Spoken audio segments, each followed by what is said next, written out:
Today we have the great privilege of celebrating this solemnity of our Blessed Lady's Immaculate Conception. We have to recognize the extraordinary nature of this feast. There are only 4 people who were ever created without original sin. That is Adam and Eve, and Mary and Jesus. Everybody else, we inherited the sin of our first parents. And we see the difference between what happened with our first parents and what happened with our Blessed Lady. We know that Eve decided that she would talk to an angel, a fallen angel. And rather than reacting in faith, she instead went along with the doubt and fell. Mary, on the other hand, also interacted with an angel. And while she didn't understand what it was that the angel was speaking to her, she reacted in faith and brought about our salvation, undoing the knot that had been done at the beginning of creation. So she is the mother of all the living. She was given this grace of her Immaculate Conception, which literally means a conception without stain. The stain of original sin was not on her soul at the moment she was conceived in the womb of her mother, St. Anne. It tells us something about the holiness of her parents. Obviously, her parents had nothing per se to do with the immaculate aspect of her conception.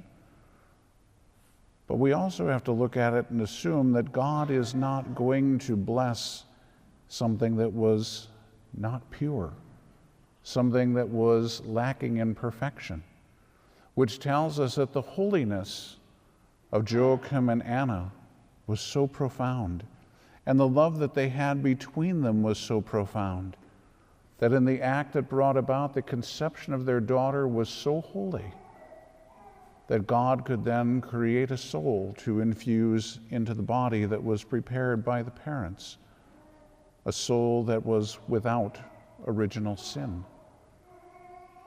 It is that which we see even in the words of the Archangel Gabriel when he appears to our Blessed Lady and refers to her as full of grace. There is lots of discussion about exactly what that means and how do we understand it, because the word that's used there, kakaritomene in Greek, is the only place in the entire Bible that word is used. St. Luke uses the same term, that is the same phrase of fullness of grace, when he's talking about St. Stephen. And that's in the Acts of the Apostles, the 6th chapter. So we have, again, the same author here. And when he talks about St. Stephen being full of grace, he simply refers to him as pleures charitos, fullness of grace. But that's not how the angel referred to Our Lady. That's not the word that St. Luke used regarding our Blessed Lady. Now, if you're some kind of a word addict or junkie or something, kakaritomene is a passive perfect participle of the word karitoo, and what it means is that the grace is already there. It's something that happened previously. In other words, when the angel is appearing to our Blessed Lady, he's not saying you are about to receive an extraordinary grace, but rather he's saying the grace has already been given. The fullness of grace is already there. That's the important part to understand, is that this isn't about what was going to happen, it's what has already happened in our Blessed Lady's soul. And so she had received that grace at the moment of her conception. And that is what the Church is honoring and celebrating today, that by God's grace, by his love for us, he has chosen one human person. And I think this is the other part of this that we need to be aware of. Jesus, of course, is fully human, but he's not a human person. He is a divine person. So his fullness of grace is different from Our Lady's because he is grace itself. So he is full of grace, but in an absolute sense. Mary is full of grace, but in a relative sense. In other words, she was always as full of grace as she possibly could be at any instant. At every instant of her life, she grew in grace. But the grace in our Lord is infinite. The grace in Our Lady is finite because she's finite. And so we can't compare that fullness of grace between the two of them. Interestingly, St. John also calls Jesus full of grace and uses the same term that Luke used in Acts, pleres charitos. And so it is a different fullness of grace that we're talking about. So what it means is that our Blessed Lady is the only human person ever to be conceived without sin. Adam and Eve were not conceived, they were simply created. Jesus was conceived, but he's not a human person. So there is one human person in all of creation who was conceived without sin, and that is our Blessed Lady. What that means is not only that she is free from sin and from all of the effects of sin, it means that from the very first instant of her existence, she was the holiest human person ever to exist. Now, what's interesting is when we read somebody like St. John of the Cross, when he talks about our growth in holiness, he says, if you make it to that point of perfection, he said, one act of perfect love. So the first thing that happens when you achieve that matter of spiritual perfection, one act of perfect love is worth more than everything else you have ever done in your life combined. That's pretty astounding if you stop to think of how holy a person would be before they quite make it to that point of perfection. And yet, even the smallest act of perfect love is greater than all of the acts of love combined that you have ever done in your entire life.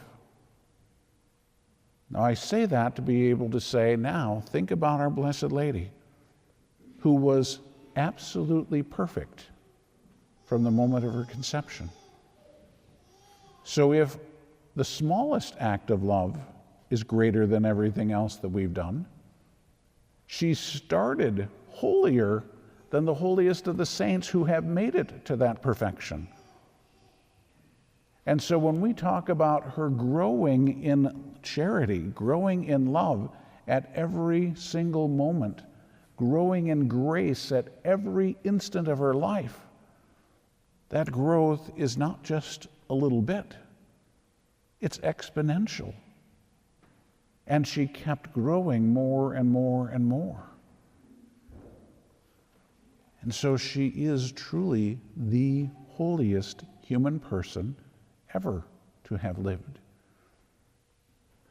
More than that, that holiness translates into heaven.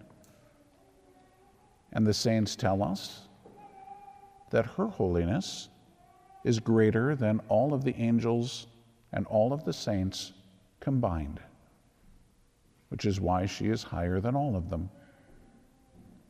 And it all began with her Immaculate Conception.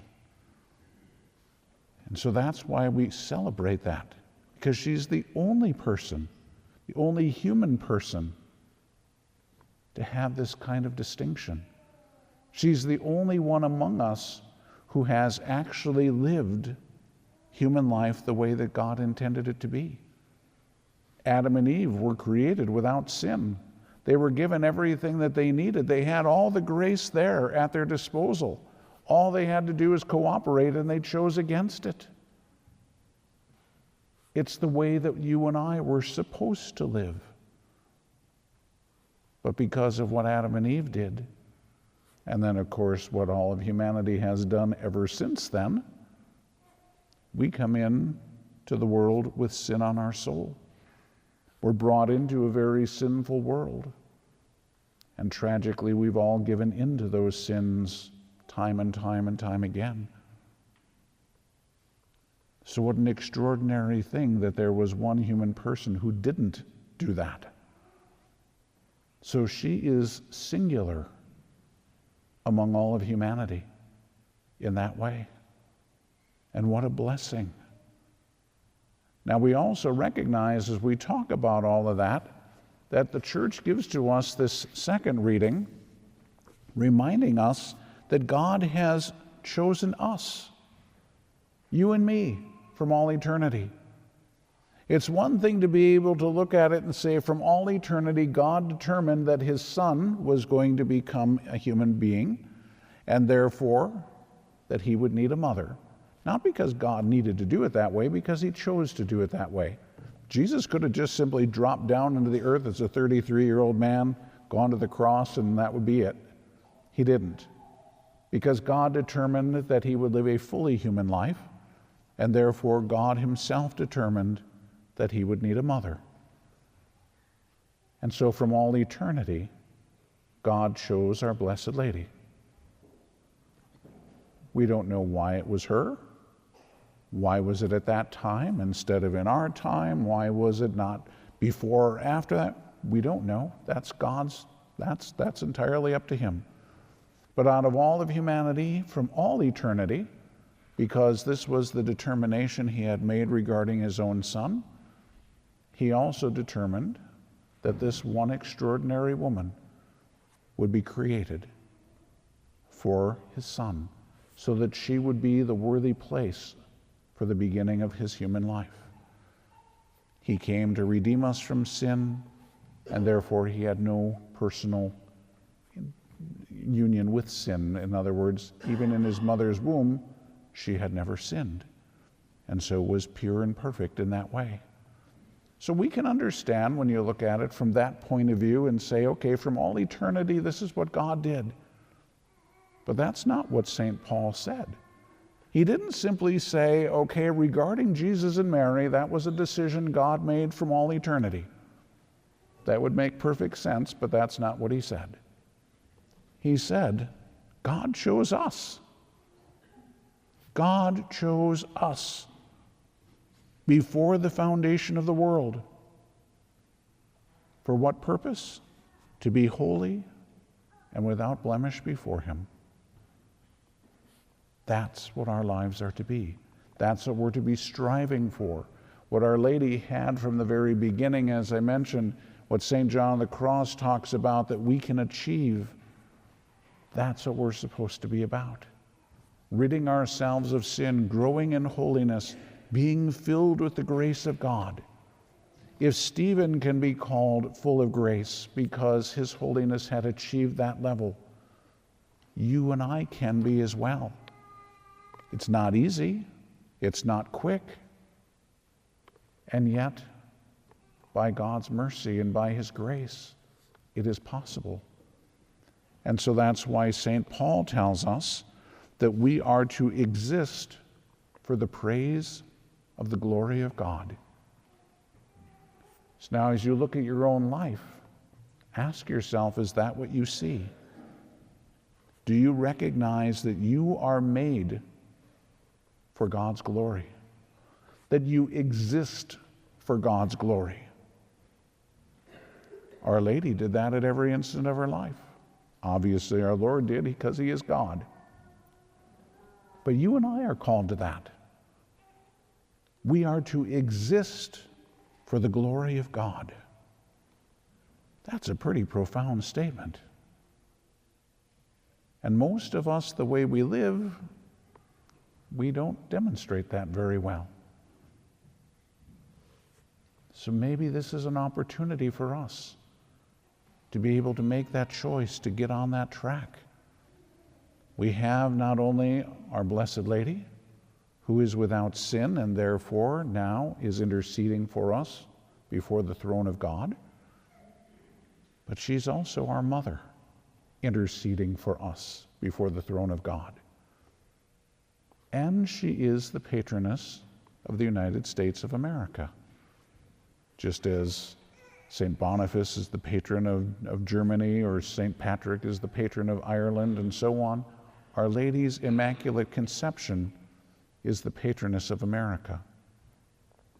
So we already have a special place in her heart because she's our mom, but we have a special place in her heart because you and I are in a special way consecrated to her as citizens of this country. So we are to be able to show to the world, as a country, as a people, as individuals, what it is to exist for the glory of God. That's the challenge posed to each one of us, to look to Our Lady, to look to our Blessed Lord and see how they did it. Obviously, we're not going to do it perfectly as they did. We can't. But it's to strive for that, to begin to form ourselves that way, to shape ourselves into a people who are truly holy, to a people who truly are seeking with our whole heart and soul and strength the glory of God. Now we look at that and say, it's not possible. And I will simply remind you what we heard at the end of the gospel. Nothing is impossible for God. And when Our Lady looked at something that seemed absolutely impossible, she responded with faith. When Eve looked at something, she gave into the doubt. Don't give in to the doubt. For God, all things are possible. That includes making you a saint. That doesn't mean making you so that you can eke your way into heaven and hopefully be the last one in. It means to make you full of grace so that you exist for the glory of God. And only God can do that. You can't do that for yourself. You have to cooperate. But only God can do that. And so I can only pray and recommend that you look at Our Lady's response and that you respond in likewise, in kind. Behold the handmaiden of the Lord, be it done unto me according to thy word.